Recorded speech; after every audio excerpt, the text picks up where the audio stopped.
Aujourd'hui, nous assistons à une évolution du métier de directeur de sécurité parce que les menaces sont multiples. Avant, c'était des problèmes physiques ou matériels, de vol de matériel ou d'intrusion, qui sont aujourd'hui, c'est beaucoup plus compliqué puisque nous avons à la fois toujours des problèmes d'intrusion qui exigent d'identifier les gens qui rentrent et qui sortent de l'entreprise, mais également des problèmes de vol de matériel, non seulement par des cambriolages comme c'était avant, mais par des vols proprement dits, ou pire encore avec le cyber, avec les cyberattaques, par des détournements, des piratages d'informations. Et derrière tout ça s'ajoute encore maintenant la partie terrorisme, enfin radicalisation plus exactement dans les entreprises, avec le risque terroriste qu'il faut ajouter,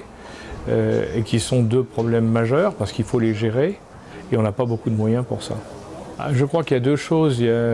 importantes aujourd'hui qu'il faut bien comprendre pour, au-delà de tout ce qu'on dit sur le terrorisme et sur ce qu'il faut voir, c'est surtout que dans les entreprises, il y a une perte aujourd'hui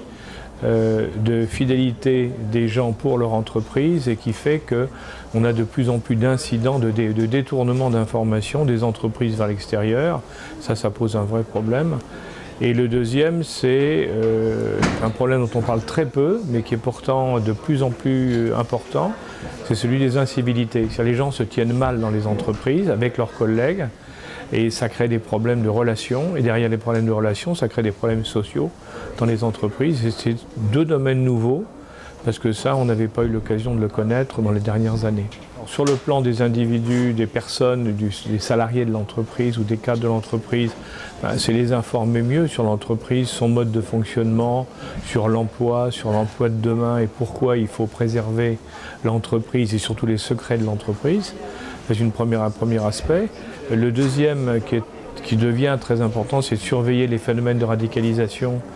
c'est-à-dire de voir repérer immédiatement, ou le plus vite possible en tout cas, les dérives comportementales qui signent un processus de radicalisation ou qui montrent qu'il y a des gens qui sont radicalisés, qui sont en train d'essayer de radicaliser d'autres gens, parce qu'on sait que c'est le préalable à beaucoup d'autres choses.